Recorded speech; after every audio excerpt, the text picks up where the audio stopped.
Good evening. This is a meeting of the Athens Board of Zoning Appeals. The time is 7:01 p.m. and the date is October 10, 2017. At this time, I will call the meeting to order. The board consists of 5 members and 2 alternates, the alternates taking full part in the discussions and becoming a voting member in the absence of a member or when a member abstains for conflict of interest. Present tonight are members Ms. Kate Housley, Mr. Ed Baum, Ms. Lisa Carson, and our alternate tonight is Mr. Aaron Thomas, who will be a voting member. I am John Goldsey, the chair. Also present are zoning administrator, Mr. Rick Sorois, and secretary, Mr. Paul Eschenbacher. At this time, I invite you to view a pre-recorded video on the rules and procedures of the board. The Athens Board of Zoning Appeals operates according to the following procedure. The chair will name and describe the case. The zoning administrator or secretary will state the basis of the objection and any applicable facts or conditions pertaining to the case. The appellant or their representative will give reason why the appeal should be viewed favorably. Anyone wishing to speak in favor of the request will be heard. Anyone wishing to speak in general comment will be heard. Anyone wishing to speak in opposition will be heard.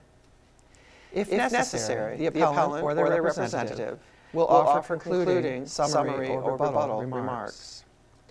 Testimony from the floor shall be closed. The board will deliberate and render a decision.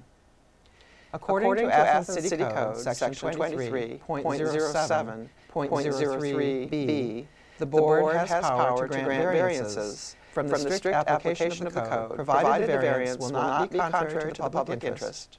The spirit of the code is observed, public safety and welfare are secured, and substantial justice is done.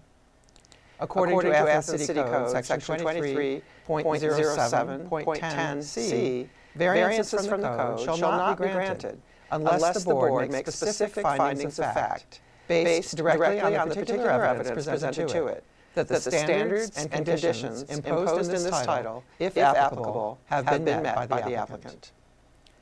Exceptional circumstances.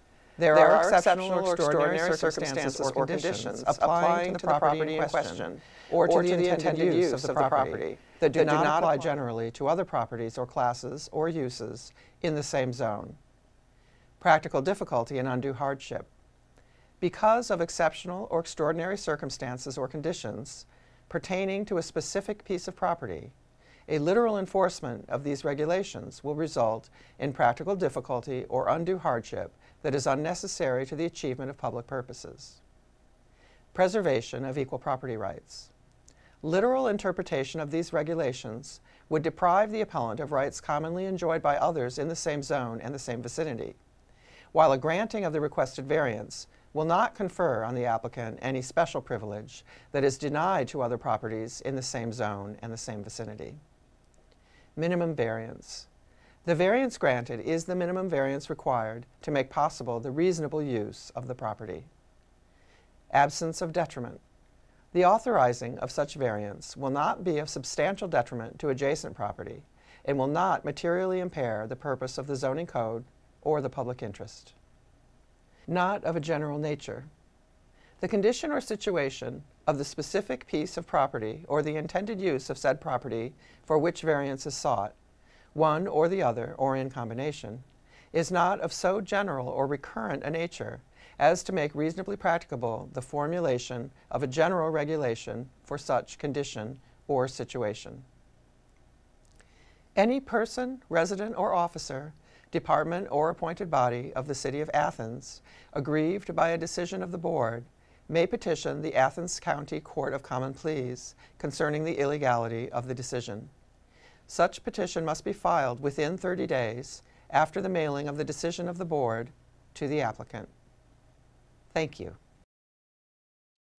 The board also has the power to review decisions of the zoning administrator where an error is alleged, and we have one of those cases tonight. There are two cases on tonight's agenda, and they will be heard in the following order. Case number 1723V, property at 96 North Congress Street, and case number 1724I, property at 319 West Union Street. The board is required to take testimony under oath. Would anyone wishing to speak concerning any item on the agenda please stand? Do you swear or affirm that any testimony you will present to the board will be the truth, the whole truth, and nothing but the truth? I do. Thank you. Be seated, please.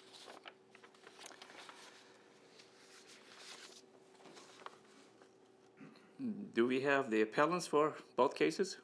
Yes. Okay. Case number 17-23V, property at 96 North Congress Street. A zone is R3. Les Cornwell is the appellant.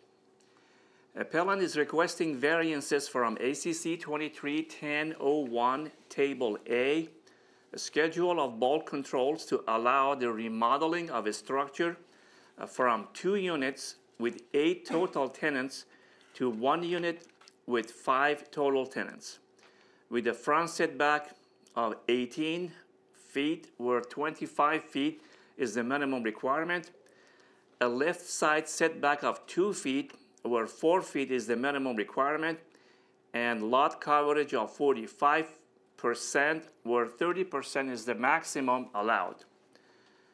Also from ACC 23-1001 Table B, off-street parking requirements to allow 0 parking spaces where 5 parking spaces is the minimum requirement, and from ACC 23-03-10 to have 2 principal structures on 1 lot where 1 principal structure is the maximum allowed.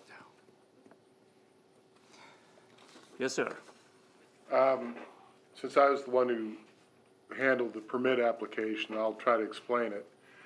Basically, what they wanted to do is they had a house there that was a duplex with 2 units and 8 people total, and they wanted to reduce it to 1 unit with 5 people. But because of our interpretation of the code that any changes means that the property must come into complete conformity, that's what set up all these variance requests. In reality, they aren't changing the outside of the house at all. It's all inside work, so all these existing things, the 18-foot front setback, the 2-foot side setback, the lot coverage of 45%, the 0 parking spaces on site, and the 2 principal structures are all the same. Mm-hmm. It's just that they come into they have to be listed as the non-conformities that they have to address. So really the only change is they now need 5 parking spaces where before they needed 8. Okay. And has any part of the work been done already? Yes. Okay. What, is it completed? I'm not sure if it's completed. I know they've been working on it. You can ask the appellant's rep. But, okay, would the appellant or the representative please come to the podium and state your name, address for the records, and your case? Yes, I will. My name is Shelley Baker. I work for Les Cornwell. I've been with him for 3 years. And unfortunately, this was my very first code experience. It has not been that fun, but I've learned a lot. So I'll give you a little history. I went to the code office to ask for guidance in what to do so that I could follow the rules correctly. I filled out my first application on 8/26/2016. Okay, I got an approval 8/30/2016. So at that time, I said, "Is there anything else I need to do? I'm good. I'm good to go." Absolutely, you got an approval. Got your approval. I got a call to the office, or to the code office, from the code office saying that I needed to change a couple of things on the application, and could I please stop by to do that? I went there directly, and you can see from application 1 to application 2, dated August 29th is the first one, 10/4 is the second one. That's when I got the call to come. I had to change the check box of the rental unit. I had put 2 numbers of units, and it in reality needed to be 1, because that's what I wanted to change it to. And that I was going from apartment A had 4 tenants, apartment B had 4 tenants, and I had to put 5 tenants. So that was the change I had to make. Okay. So then I submitted that, and I got another approval on 10/21/2016. Again, am I okay? Are we good to go? Our upstairs apartment was not rented at that time. So the only thing we were doing upstairs was removing the kitchen. So we removed the kitchen because we had no tenant there, because I had 2 approved applications or certificates. So then when summer rolls around and the tenant at the bottom floor leaves, we remove a wall. It's not even a wall. It was covering the staircase because they could go out the side door, but we opened up the entryway that connected the house. We removed that. Now we have 5 bedrooms. We rent it. We have rentals. We have people there. Then on 1 year later, 1 year, almost to the date, I received a call on August 24th. My first approval was August 30th of 2016. August 24th, 2017, I received a call from the code office that I did not have the appropriate paperwork, and there's been a problem, and I needed to come and fill out another application because I had been denied. I flipped out, and I was like, oh my gosh, I've done something wrong, because again, I went to them multiple times for guidance on what to do. I'm like, what didn't I do, and for whatever reason, I don't know. So I was asked to fill out another application. So I did that, filled it out, and I just didn't understand what I did wrong. So I asked for a meeting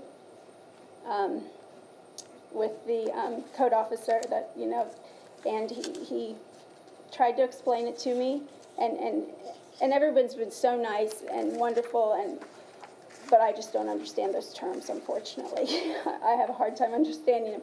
So I obliged, and I did that. I filled it out. And so then I had to write a letter about how it's hardship. Well, at the time, I just was so upset that I had done something wrong or whatever. I didn't do something right. So it didn't make any sense. And I then got a refusal on. The refusal was then on. My refusal was on 8/28. Okay. So then they tell me I have to pay these fees and fines and come here. So then I gather all my information. I go to there. I gather everything they have, and I start reading through. And then I see that they get an email from someone that is contesting this on 8/23. Okay, saying that we had an increase in occupancy in residential zone. Well, we had a decrease. We went from 8 to 5. Mm-hmm. And so I hadn't even been refused at all. So why did I fill out these paperwork again if I had not been, I had not had a refusal till the 28th. So that's where we are. And we have it rented for the next 2 years, and it's beautiful. It looks beautiful. We've increased, it's beautiful. And I do all the rentals. I've tried to really work hard at making them obey code, and I feel like Mr. Cornwell's properties have really, come a long way, and we're trying hard to remodel and keep them nice, and I really try hard to put good people in there. Yeah, I saw the outside looked pretty good compared to the rest of the houses in the neighborhood. And these are good experiences for you, so next time you know. Yeah, no, and I can't say enough good about code. I mean, they really have been wonderful. Yeah. You mentioned that there was a fine in addition to the fee you had to Well, pay? I had to pay a 75 and a. Oh, that's just the fee. Well, see, I don't know what I'm But no talking. fine. Yeah. Okay. Okay. It felt like it. I know. Yeah. And we don't get any of it, so. Okay. Okay, you may be seated if you have any questions. Is there anyone who would like to speak on behalf of this? I need some information. Oh, I'm sorry. Could you go back over there for a second? Not from her. Well, yeah, I do just, too. I need to ask Paul something. yeah. Let me first ask if anybody else has any questions from the appellant. No? Not at this point. Okay, you can maybe seat it. Go ahead. I'm just wondering what happened in the year between the first approval and then the second seemingly disapproval. We went under the interpretation of the law about changes, that if they reduced both the number of units and the number of tenants, that would be acceptable and they would not have to come into complete conformity.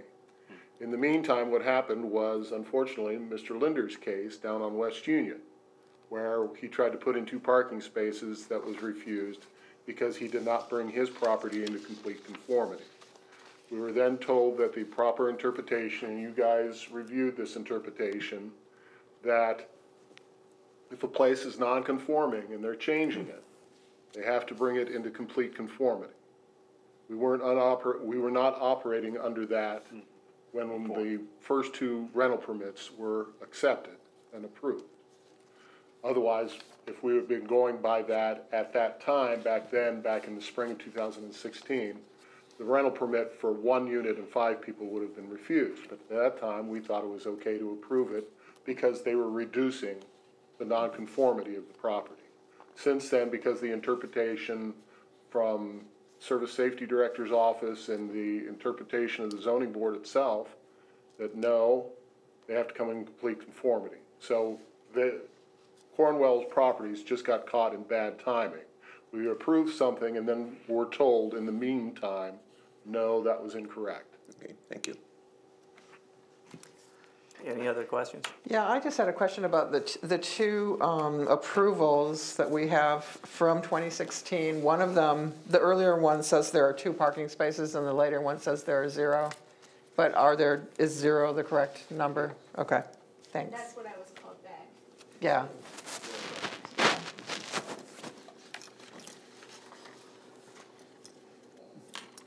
Anyone wishing to speak in favor of the request will be heard now. Anyone wishing to speak in general comment will be heard. Anyone wishing to speak in opposition will be heard. Mr. Pearson, please come to the podium, state your name and address for the record. My name's Steve Pearson. I live at 7520 Lee Master Road, Athens, Ohio. I'm acquainted with Ms. Baker and just talked to her today because she was having trouble understanding the process that occurred in this case, having been given approvals in the past and then recently being denied the permit. I've been a zoning official for 23 years now. That's ended. But my experience, and I argued this in the reference case that the case was just made reference to, that administratively you could look at a property where you're decreasing a nonconformity, and you could have an administrative policy that allowed that without appeal. So, for example, in this case, the number of units is being reduced, the number of tenants is being reduced, and there's no other change in the property. To be real honest with you, I really don't understand why that would take a review of the board. I understand that's the current policy. But for example, somehow or other, this change has kicked in. So is it change for more, change for less? See what I'm saying? Just this general comment of if it changes, everything has to conform. Let me give you an example, and I'm going to use this example probably in the next case too. I'm in a business zone and I have retail sales and I sell clothing, let's say. I decide I'm going to change my business and I'm going to sell sundries. I'm going to sell pop and chips. Is that a change of use? Well, it's in a retail category. Do you really go to such an extent as to say it's a significant enough change to kick in a review of all the nonconformities the buildings Is this might for the have? second case or this case? I'm presenting for the first case, but Okay, referencing for the second also. okay. There was no other change made. The building's not being expanded. There's no construction work going on. And so administratively, and I guess it's a reference too, that's not the policy anymore, but I'm advocating for that again, for another review of that. If you have voluntary reduction in nonconformity, and I feel kind of bad for you, look at this long list of things you have to look at and grant variances. You have to go through findings for variance on all of these.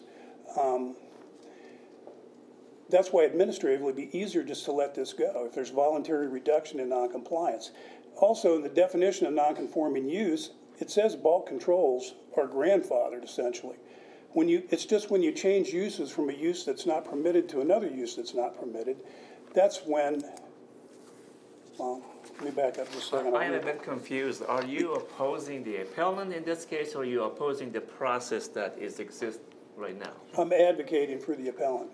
But he had asked for people opposed, and you stood up. No, I said general comment. No, he'd already passed that. This was for the opposition. One of the board members acknowledged that I raised my hand when you said general comment. okay. Coach But Evans, this side of the row was confused. Okay. Sorry about that. Okay. So, I guess what I'm saying is, there's really no reason to be here to do this. Yes, I would advocate, that this be approved. You got a long list of things to go down through here. The grant variances for.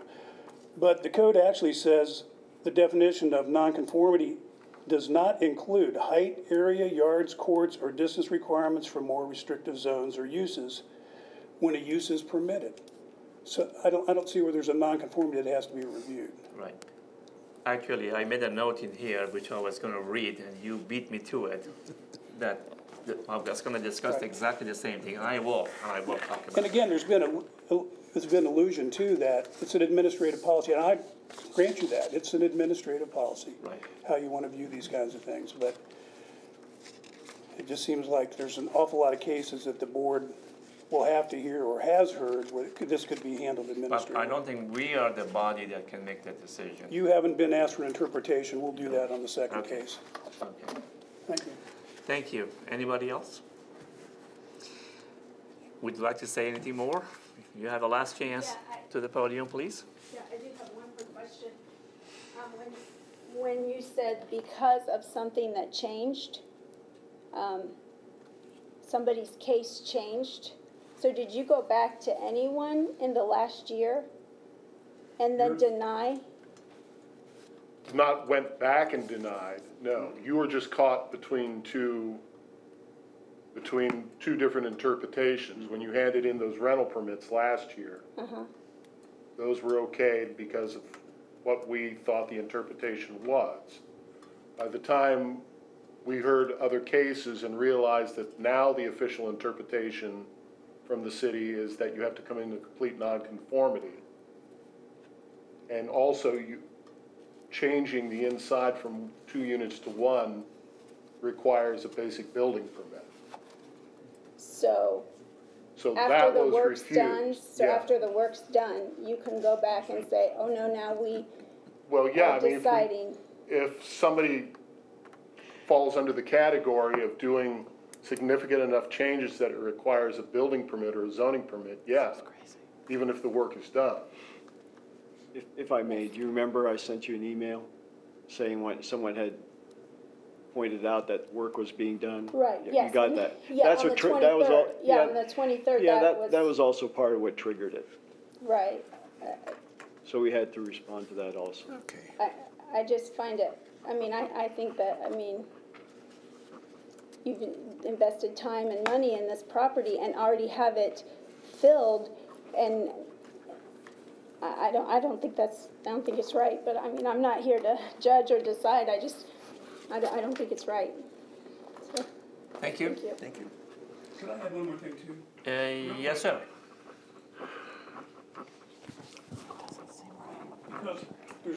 Because it's been alluded to another case that Mr. Leonard and I were involved in previously. As you remember, the result of that was we came in and asked for a substitution of non-conforming use, as opposed to going through this giant laundry list of all these non-conformities. For a substitution of non-conforming use, which I believe would have been the better way to handle this situation, there's only one finding, and that finding is there less detriment involved with the proposal than there was with the existing condition? One very easy finding. But it wasn't denied for that. It was denied for all of this long laundry list of things. So that's another thing that you might want to consider from the case Mr. Linder and I presented before. A more appropriate way for the board and a little simpler way for the board to handle this would be a substitution of non-conforming use. That review is pretty easy. The findings are pretty simple. Thank you. Thank you. We're going to close the discussions from the floor, and unless there's any discussions, we could maybe entertain a motion. I move that the property at 96 North Congress Street be granted a variance from, and I'm not going to read this whole thing, or do I have to legally read the whole thing? Do you intend to make any changes in the No, wording? it'll be exactly as printed. Then, as far as I can tell, that's okay. Okay. Here's your chance to read the whole thing. I second. Okay. We have a motion by Mr. Baum and seconded by Ms. Kate Housley. Let's go through the findings, or do you want to discuss it any further? Let's go through the findings. Usually we go to the special circumstances, but I want to go to the hardship and practical difficulty, and also addresses the general nature of this case. As Mr. Pearson said, there are many properties in this town that are grandfathered, and they don't meet the code, but they can continue as they go. Now, a property owner comes forward and wants to do something good for the property and the tenants. They want to improve it. They spend some money on it. And in this case, they're actually reducing the tenants and the parking requirement. So once the job is done, if you look at the property, do we ask ourselves, is this better now or before? Mm-hmm. And if the case is better, I think this should eventually be approved by the administrators, you know. So my question in here is that how can this be changed? What is the process?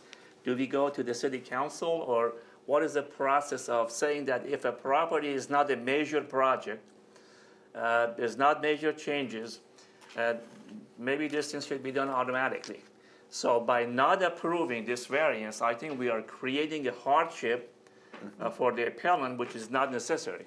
Right. And further, I suggest that maybe this should become automatically so the code office can handle these things.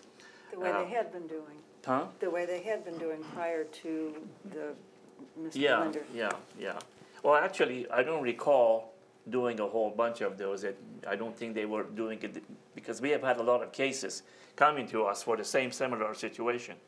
They may have done a few, but I don't think they have done it as a routine because we get those cases here. Mm-hmm. But anyway, I'd like to know what the process is, so for us or for somebody to go to the city council and say that, or planning commission or whatever commission, that for such a cases, especially when they are trying to improve the property for the, otherwise this property is going to get old and there's not going to be any improvement.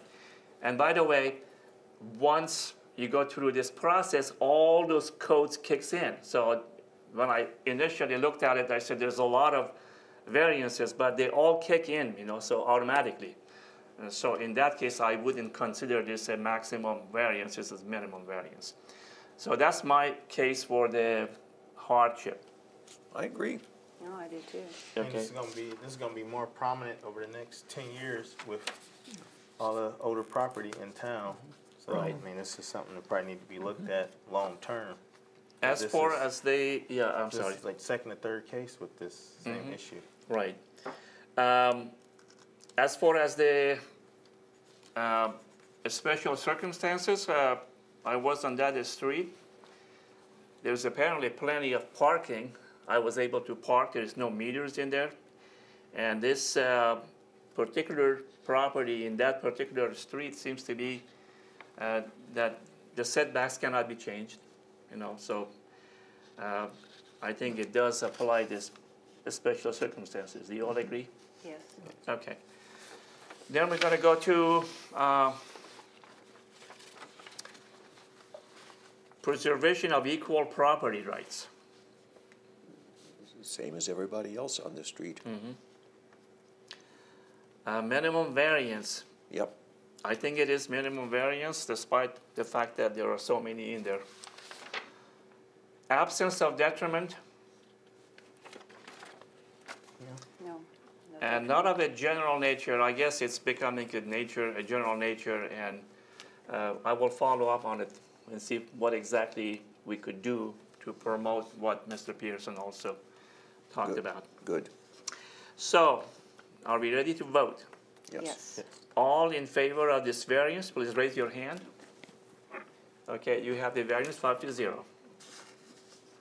Okay. But next time we see you in here for the same case, that would be different.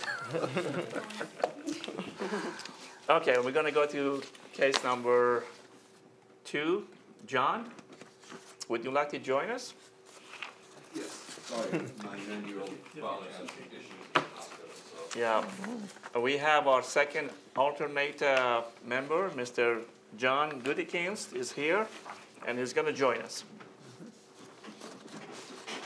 Okay, case number 2 is an interpretation, case 1724I. The property is at 319 West Union Street, zone is B3, and Mr. David Funk is the appellant.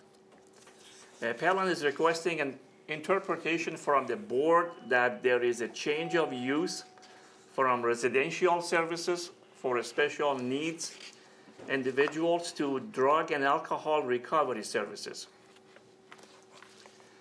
Code office, would you like to add anything? I refuse this one too. Based on Athens City Code 23.04.07A4, which lists that the change from the hospital, from the building's old use to the current use is indeed a difference in use. And that's where all the different bulk controls came into effect. The reason why I considered there to be a difference in the uses was the actual section itself, which differentiates. And also on the permit that was handed in by the appellant, Mr. Funk, he differentiates because it says current property use, residential services for special needs individuals, and proposed property use, recovery services. So even the appellant himself made a differentiation between the two. Also today, which I handed out to you, we've got a letter from the city law director about this case. If you want me to, I can Yes, read it. please. Okay. This would be a good time maybe to go over Okay. it. This was addressed to Paula Horan Mosley, Service Safety Director, from Lisa Eliason, Law Director, dated today. You asked me to review your denial of the zoning application submitted by David Funk for drug and alcohol recovery services to be located at the site of the Echoing Meadows facility at 319 West Union Street. The location is a B3 zone. Echoing Meadows formerly provided living, support, and medical services to clients with developmental disabilities. Athens City Code Section 23.04.07A4 provides, quote, hospitals, any hospital for human care, provided that buildings which are used for the treatment of contagious diseases and substance abuse shall be at least 200 feet from any lot in any R zone, a minimum lot area of 2 acres, 200 feet frontage, front yard depth 24 feet, side yard width 290 feet, rear yard depth 50 feet, hospitals for contagious diseases and substance abuse, 5 acres, 400 feet frontage. The proposed use falls within ACC Section 23.04.07A4 as a hospital for the treatment of substance abuse. Mr. Funk contends that there is no change of use and therefore no need to examine bulk controls such as yard setback. Mr. Funk states, the proposed facility, just like Echoing Meadows, will have a staff doctor and nurses on site or readily available, and therefore the proposal does not constitute a change of use and should not even have been considered a change of use. Because there is no change of use, all the bulk controls are grandfathered. The use of the facility will change from a facility for services for persons with developmental disabilities to a use as a facility for services for persons with drug and alcohol addiction. The persons served are not the same. The state of Ohio licenses each use separately. Thus, there is a change of use. Since there is a change of use, the bulk controls are not grandfathered. Based upon my review, your denial of the zoning application was correct. Okay, thank you, sir. And would you be kind enough to just remind us of what the process is? What do we need to do?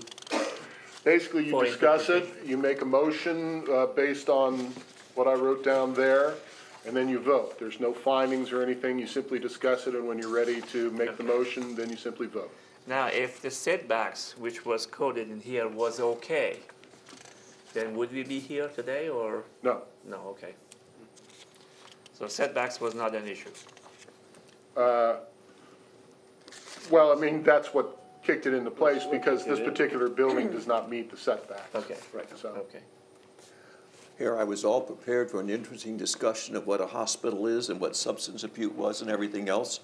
And now we have a statement from the law director who interprets that section for us. So I'm not too sure that we have any role left in interpretation.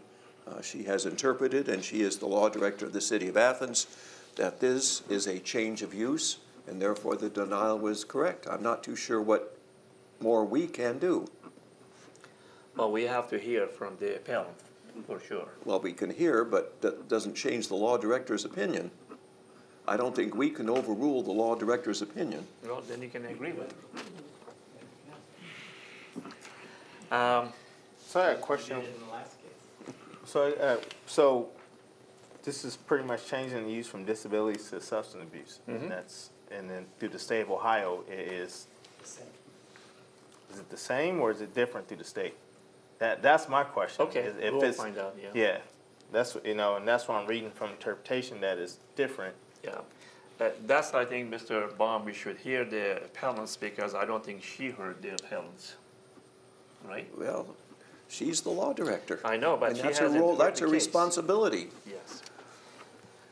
Okay, that's one opinion, and we may agree or may not agree with that. That's what we are here for. Any other questions for the code office before we call the appellant? Mr. Peterson, are you representing the case? Okay, please come to the podium again. What is that light for? It comes on and off periodically. Again, my name's Steve Pearson. I reside at 7520 Lee Master Road, Athens, Ohio. I'm here speaking on behalf of Mr. David Funk, who's the potential buyer of the property. He would like to purchase the property to have it be a residential care facility for people with drug and alcohol addiction. The state of Ohio now has kind of an interim type facility that they've approved in between a halfway house, which is right out in a neighborhood, and incarceration. So there's this kind of this evolving state view of how to deal with people with drug and alcohol problems. That class of people is also people that do have disabilities. I mean, they're under certain disability, and they're there to be essentially in the care of the state or a service provider licensed by the state. So we would contend that even though the state might look at this in terms differently of licensing, it's still looking at these as people with disabilities. And we would also argue that they're being cared for in a hospital type setting. People with developmental disabilities have to have different types of care, including medical care. People with alcohol and drug addiction have certain needs too, residential needs and medical needs. So we don't really see a differentiation. And we actually view both the uses as a hospital. Oddly enough, the Athens, I don't know how you would say that, let me back up a second. There are a lot of terms in the zoning code that aren't defined. And believe it or not, hospital is one that's not defined in the code. Substance abuse is one type of hospital, evidently, that's mentioned in the code, but there's no definition of a hospital. The general definition of a hospital, if you go to any dictionary, is a place for human care. And in both these situations, there's human care involved under the licensure and observation of the state of Ohio. So that would be an argument that would make that there really is no change of use. I'll go back to my other example.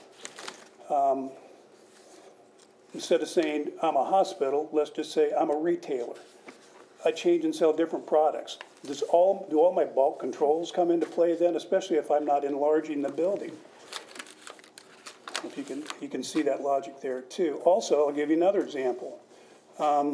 Could someone observe that changing in an R1 zone from a single-family residential owner-occupied house to a rental, is that a change? Well, the code calls it both uses residential, but I think there's a lot of history in town, and obviously because of the amount of rental property that there is in town, you could just as easily interpret that section of the code to say, yes, that is a change. Can you imagine every home in town that has non-conforming lot coverage, setbacks, height? So I just see this as a way that administratively it could have been determined, and obviously I respectfully disagree with the law director. The code office could have considered this as a change from a hospital to a hospital because there's no definition. Another thing that there's no definition of in the code, in the local code, is special needs. I think the refusal actually said the current use was for clients with special needs. There's no, what is that? There's no definition of that in the code either. Also, there was a statement in the application too that this was being changed to a residential healthcare facility. And that's another term that's mentioned in the code. It's also undefined. So what we're dealing with here, I think, is a lack in the code of coming up to current definitions and current uses of property, especially for those people who are under the care of the state, essentially. The code's just not up to speed with it. There's child daycare centers, halfway houses. There's a lot of different issues that I would recommend the board look at and maybe have a resolution that the Planning Commission start looking at some of these things where the state regulation and actually federal regulation, fair housing and ADA considerations too, might come to mesh with the local code. I wouldn't want you to get in any kind of trouble over denying somebody's rights on a local law that might have a state or federal regulation that would override it. Let's see. Lacking definitions, and Ms. Eliason even said that there were different licensures involved. If you look at state regulations, they have skilled nursing care definitions under residential care facilities and nursing homes. There's a section for hospitalization of people with mental illness. The Department of Rehabilitation and Correction, Drug and Alcohol Rehab, they also have definitions, and they all involve some kind of residential care for the client and some medical services that might be provided. Now, each person with a disability might have different specific additional needs, but each of them has a residency need, food, shelter, and some type of medical care. So we don't really see it as a change.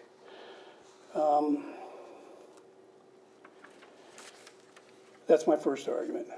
Okay, I have a question for you. Okay. Under the Developmental Disabilities Residential Center, these people were living there indefinitely, right? They were just there and they were being taken care of, correct? Are you talking about the past use? The past, yeah. I'm not an expert in this. Mr. Linder might add some more to it, but my understanding is the facility was licensed as an intermediate care facility, Okay. which meant those clients did have a potential of living independently. Now, was that a reality? Okay, very good. Was that a reality?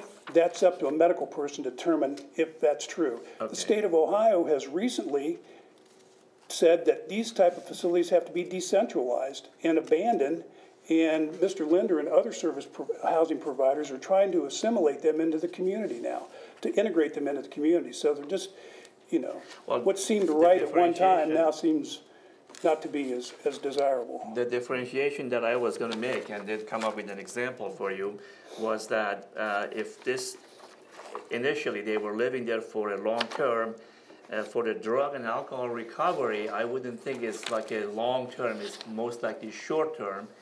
And the example that probably matches this is that the difference between a rental house and a bed and breakfast.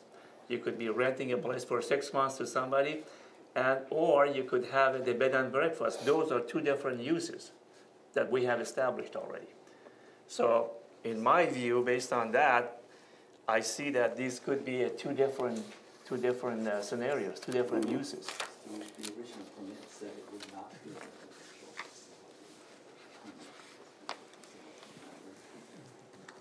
commercial. Hang on just a second. Sure.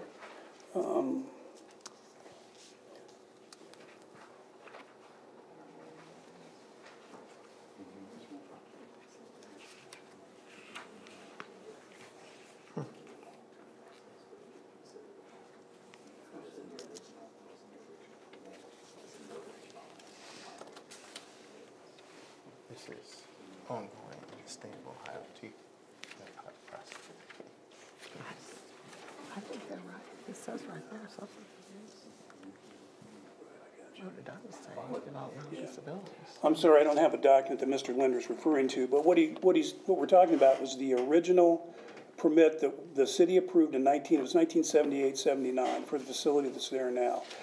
And there was notation, Mr. Linder's telling me, on that document that says that will not be long-term housing. Now, did it end up being long-term housing for people? I have no idea.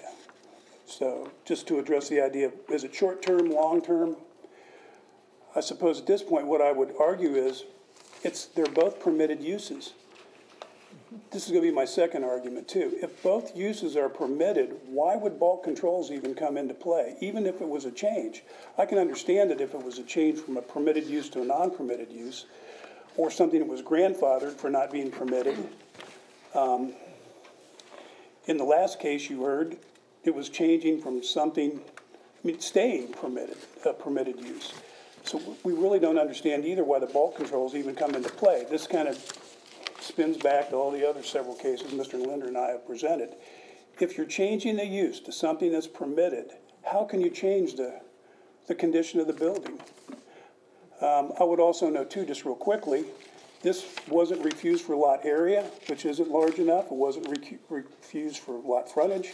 It was just for the side setback. And it's an odd number, 290 feet. So we're asking, the city wanted us to ask for a variance for a 290-foot side setback. And that's all. We don't even understand why we need to be here and going through all this process. It's a permitted use, changing to another permitted use, which we believe is not a change in use, and there's no change in the footprint or the size of the building. In lieu of that, too, we would also reserve the right to come back and ask for a variance if necessary. This is kind of the process we went through before. What we're trying to illustrate is there's a much simpler way to do this. So that's what we're asking the board to consider, that even though now, and we just got the document just as you did just a few minutes ago. And I think another thing I'll allude to also, the Board of Zoning Appeals had a different opinion than the Planning Commission with the law director's interpretation of ground level residential parking for Mr. Wasserman's building on Stimson Avenue. The board denied the variance. The Planning Commission approved the project. So there was contradiction. You had three planning commissioners that disagreed with the law director's interpretation that the board had affirmed. So this is not, I appreciate the opportunity to speak. This is not outside the realm, of consideration. And again, it's something that, maybe the planning commission should look at, something to clarify this a little more. I would contend, that it does need the code needs an extensive review of all the types of facilities that are now regulated by the state, because I'll just give you a real quick example and then I'll quit and Mr. Linder can come up. The state of Ohio actually says that zoning cannot be used to prohibit a child care facility in a residential neighborhood. That's a specific state law. And it's one that I'd look to see if there might be a similar state statute for this. There is not. There is not. So you do have to have a local zoning review. But what I would contend is the Athens City Code needs an extensive update as it applies to serving the needs of people with disabilities, including being disabled from drug and alcohol use. Thank you very much. I can answer any questions if you have. Any questions for Mr. Pearson? No? Thank Okay, you. sir, you may come to the podium and... My name is Don Linder. I live at 40 Stroud's Run Road, and I'm just going to create a simplification of this. I'm not a, per se, code expert, but the reality of it is, as Steve said, that there's no change of use of this facility. You're using it for residential care with people with disabilities, with problems, healthcare problems, just like the hospital. A hospital will treat people with substance abuse, and they will treat people with illnesses. This facility does the same thing. We cannot, and the law protects from distinguishing disabilities. You can't say they're mentally ill, that you can't say that they are physically handicapped, and you cannot distinguish them. That determination. You can only say there's a disability involved. That's the law. One other product of the law is that somebody that's under treatment for recovery services, if they're an alcoholic, which we have determined an alcoholic is an illness, and you've probably heard that many times on the TV and whatever else. If they're in recovery and they are not drinking, whether it's a drug addict or whether it's an alcoholic, they are protected by the American with Disabilities Act and considered under disability, period. That's the law. So we are treating this facility in the same manner. We're creating residential care, health care for the individuals, and providing a residential setting to get them well, people with disabilities, no distinction. And you cannot distinguish that. You can't say it's people with physical disabilities, mental disabilities, and you cannot distinguish that by the law. I mean, it's just illegal to do that. So I think, again, going back to Steve's representation, that this facility is not changing. We're going to use it for the same particular purpose. It's just a different group of people. And we're just distinguishing it here, which we shouldn't be doing, as one versus the other. If I have a leg missing or if I have a mental illness, you can't distinguish that I have a disability and what it is. So I think that has to be clear. And if we cross that line, we've got a problem. And do you think you're going to have more clients coming in or less compared to what used to be? It's going to be, as Echoing Meadows has been, that's considered an interim, residential facility. It's not permanent. They hope, in fact, they have placed these people out into the community. There's a flow of people into that facility, always has been. It could be for a month, it could be for 10 years. They don't distinguish the timeline, but the state does in their licensing. It's an interim sort of housing with people with disabilities, whether mental, physical, combination of them. It doesn't really matter. And they could have substance abuses as well. In fact, I'm sure that's one of the treatments. There's counseling that goes on. There's educational opportunities. They go to Dayhab, the people that were in Echoing Hills. That's the same thing in a recovery center. Same processes. Education, treatment, care, health care. That's all you have to think about. It's one thing, health care. So I've simplified that argument, and I think that the law director argument is incorrect, and I think it does not follow the law. when I first read the law director's memo, I said, well, that solves the problem. We don't have to do much. But as I listened to and listen to the discussion and look at the document, I began to go back to what I was originally planning to talk about, and that is, what is a hospital? Because, as has already been pointed out, the code does not define hospital. If you look up hospital, it says a hospital. And so you say, you start with B3 since it's in B3. And you ask the question, forget what it says in R3 about residential treatment for developmental disabilities. Can this be considered hospital? Any hospital for human care? So I say, what's a hospital? A hospital is a healthcare institution providing patient treatment with specialized medical care. Go a little farther.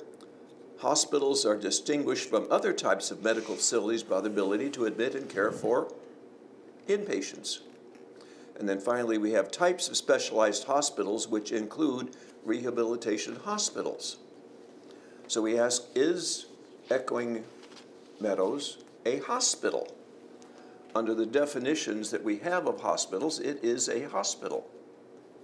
And therefore, is what is being proposed a hospital? Yes, again, under the definition of what is a hospital, it's a hospital. And therefore, without referring back to R3 definitions, we would say that a hospital is a hospital is a hospital, and this meets the criterion of a hospital. So what about an outpatient office or maybe a clinic? Those are under the same definition? No, you have to have inpatients. That's the one thing it mentions here. You have to have some inpatients. So a clinic, you usually go in and out. Correct. So an outpatient clinic. And there's a fine line because there are all kinds of specialty hospitals. We would all agree that Oblenis is a hospital. Is the Castrop Center a hospital? No. It's part of a hospital. In this particular case, my understanding is that there will be inpatients. There will be people who are living there for a period of time while they rehabilitate, presumably.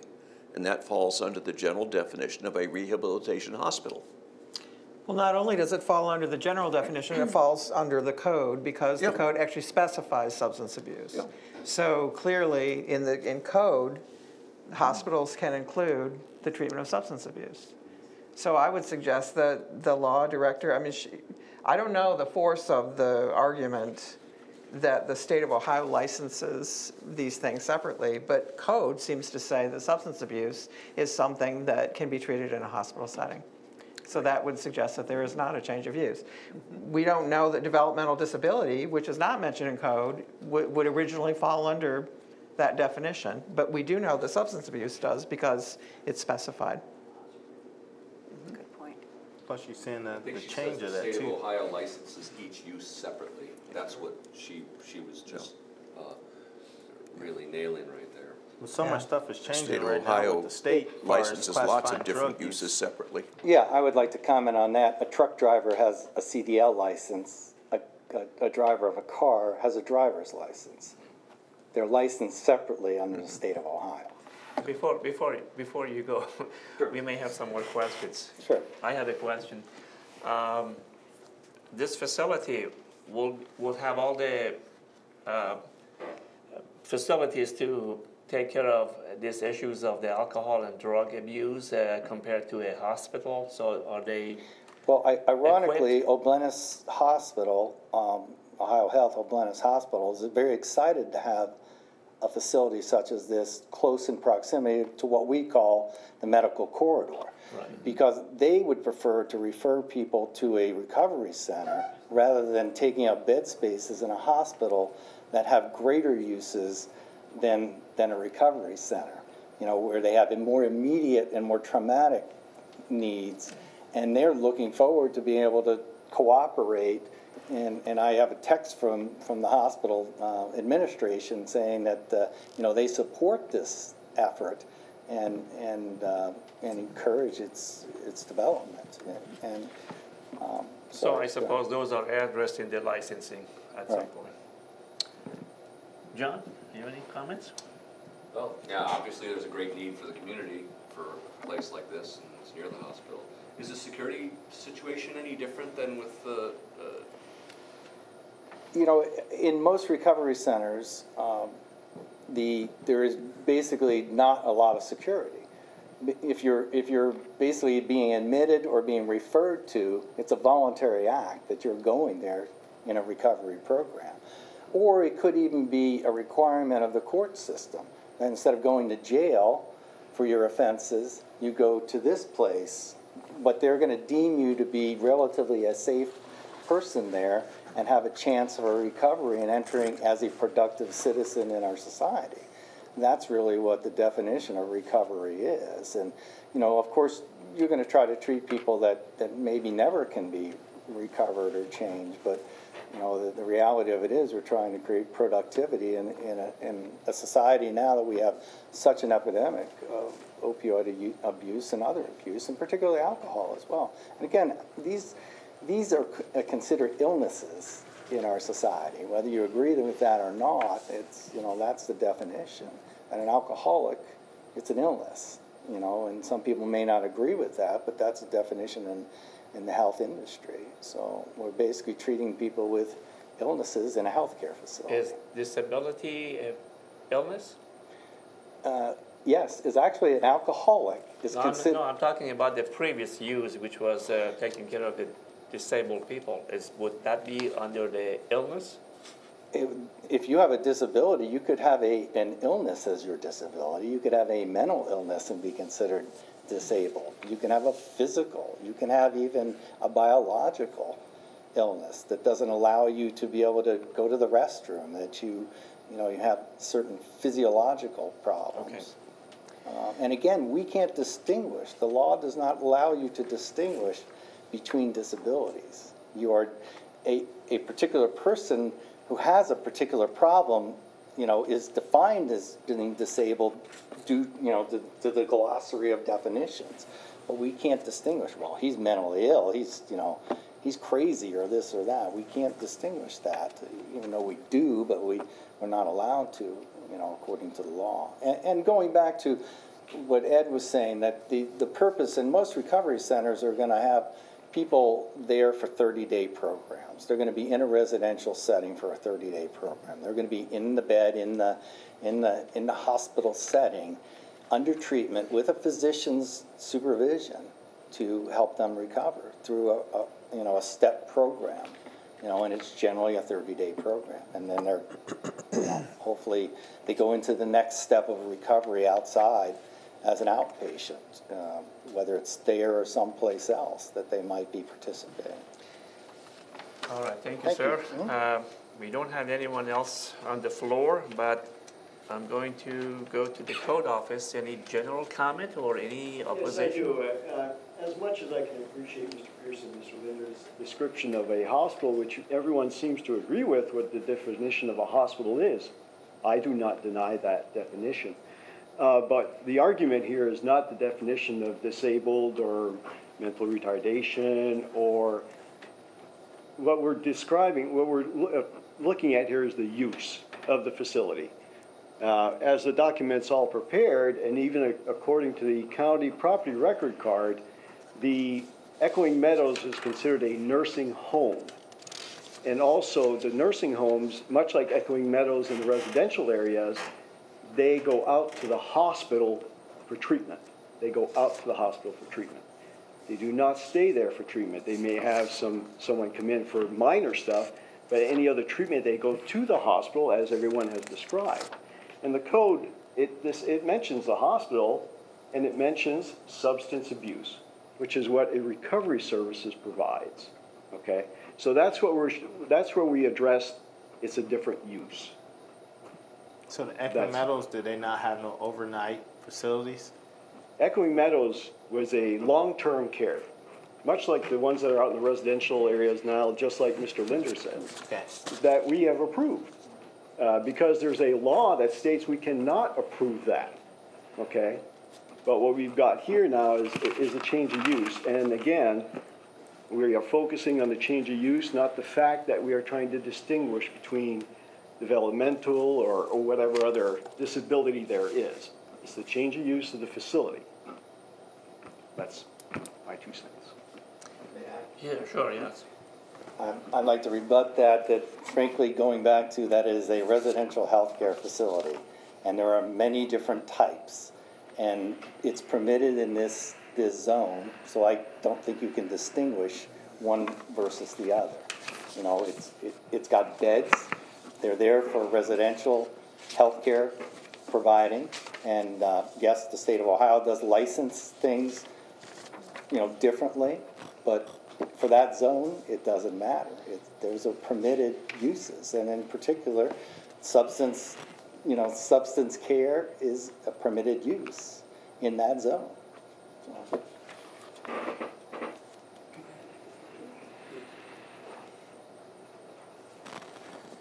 I'd just like to add 2 things real quickly. If the board does not agree with Mr. Linder and I that this is a permitted use, there's no change and the permit should have been issued, we'll be back to ask for a side setback variance for 290, for whatever the footage is, or 290 feet is required. It just seems like too much of a drill to actually go through. And again, well, I was thinking too, when Don was speaking, there are people who start out because they've harmed themselves, let's say, in some way, and they end up in Oblenis Hospital. A lot of those people leave the hospital and they're transferred right across the way to the Adams Behavioral Hospital. Just like someone who might be transferred from Oblenis might be then transferred, after state review, to a drug and alcohol rehab. It's just terminology. Is it really a hospital? Is it human care? Is there really such a distinction between these uses that it requires some kind of variance? And essentially, the only variance we were supposed to be asking for was a side setback variance. I mean, there just seems to be an easier way to do this, so we appreciate your attention. Thank you very much. Okay, my final questions for the code office I have, and then is that, let's say they come back for the variance. So all this discussion about the use goes away? In what way does it go away? What way does it go away? That's what this is based on, is we considered it a change of use, so, I'm saying if they but both uses are allowed. If they come back for the variance, the only issue then would be the setbacks, right? That's correct. That's correct. That's what I'm saying. So whatever Yeah, we're discussing about the use will not be discussed anymore. That's correct. This That's could have what been simplified if they would have just came back for the setback. Yeah. We're not saying Yeah. that the new use is not allowed. Both uses are allowed. We're just simply saying there is a change. Change of use. That's it. That's Which what requires a that's setback, interesting. correct? Correct. That it requires that So it's going from a criteria. residential healthcare facility to a recovery center, hospital recovery center. Right. Okay, Can I ask the opponents a question? sure. So did you know that? I mean, did you realize that you could have come for the setback variance without getting into an argument about change of use? Yes, we did know that, and we felt that, one, that would be an elongated process, and you could vote against that. And we felt that we needed to distinguish, basically, that there is no change of use from a moral and an ethical perspective. If I may ask Mr. Linder, since he's representing Mr. Funk, does Mr. No, Funk... I'm representing Echoing Meadows. I'm not representing Mr. Funk. Because Echoing Meadows is selling this facility. I am their real estate broker. And if this sale does not go through because this occurs, then that creates harm to them of a significant dollar value. So I'm representing them in presenting their interests in what I believe would be their presentation of what is a disability and what is not. They have been in this community for 50 years representing people with disabilities and housing them and treating them in a healthcare facility. They chose to allow a recovery center here because they felt that was a continuum of their use of that same facility. The facility does not need any modification at all to allow for recovery services. And in my mind, the definition of non-change and be able to use a facility in an existing configuration defines a no change of use. Okay, so we want to clarify that you were speaking as a citizen, but not as a representative of Mr. Funk. I'm representing. Right, Okay. I'm representing the owners of the facility. Okay, very good. Thank you. If I may ask Mr. Pearson then, representing Mr. Mr. Pearson, could you come to the podium, please?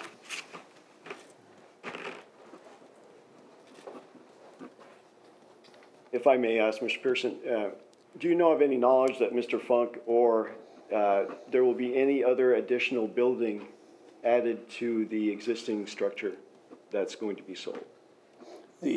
As far as I know, and the way this was presented to me, was that it's just a change from one type of hospital setting, facility, residential care facility to another. At this time, I'm not aware of any additions to the building, additional construction. Anything like that would need additional review and approval from the city. Essentially, when you go to 2 or more buildings on a lot, you're talking about a planned unit development, which would have to go to I'm not the addressing that, Planning Commission. attached to the existing facility. Addition to the existing facility, The not that I'm existing aware of. facility. Okay, that's all I have to ask. Oh. Thank you.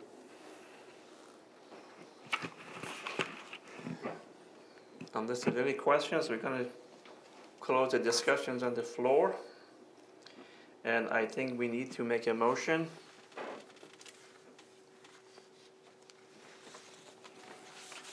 But what would the motion be? Is it for the setback or the? Just read as it is, and then I will clarify.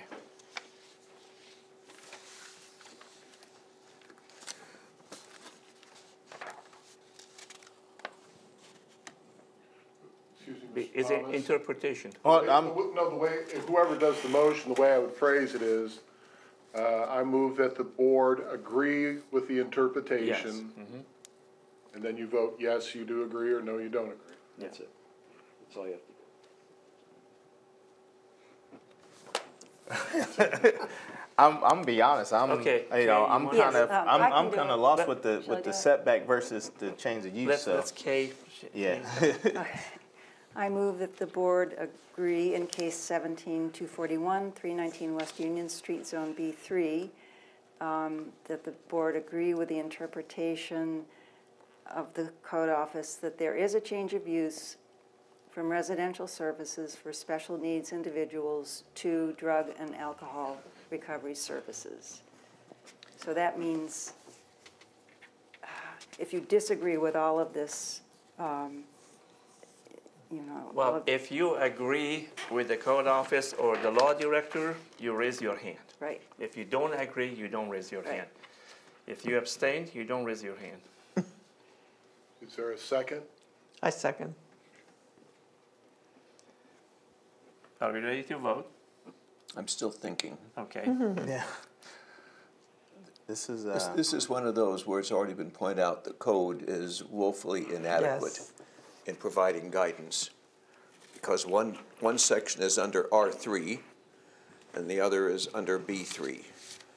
And while B3 references everything back to R3, technically speaking, and I'm sort of thinking out loud right now, that, and this is what I don't know, when the original building was it built under the R3 definition, even though it's in the B3? We have a copy of the 1978 building permit. Which you guys have. Yeah, and it says to be used for residential care facility. So that sounds like the R3 definition. Would you mind reading the last paragraph of that permit, please? The note. The note? The note, yes. Permit for residential use does not include a home occupation, boarding or lodging house, or any other commercial activity unless specifically authorized above. Unless specifically authorized above. Okay, I'm ready. Okay. All those who agree with the code office and the law director as stated, please raise your hand. And all opposed? You don't vote tonight. Yeah. Sorry about that. So I guess we have 4-1. For any reason, so, yeah. you abstain? Yeah, we have 5 days to change our minds, right? I'm sorry. I was gonna be abstain, I'm sorry. 3-1. Yeah, I didn't mean to raise my hand, I abstain, I'm not. So we're 3-1-1, 3-1-1, yes. whatever that Yeah. means. because I am not exactly sure on all the rules and the laws. I need more time to study those, so I'm not going to vote either way tonight. Okay. Are we done? So Now, my question is, what does that really mean? it means if they resubmit, we'll approve it. Okay? The board has, the code says the board has 5 days to issue a determination. Right. That's what it says. Right. So, Okay, we have the disposition of the minutes from September 12th, 2017. And Lisa, you're the only one who were not here. The rest of us in here. Did you all read? Okay, do we have a motion to approve? I move to approve. All in Second. favor? Okay. And any other discussions? No? No. Okay, we adjourn the meeting.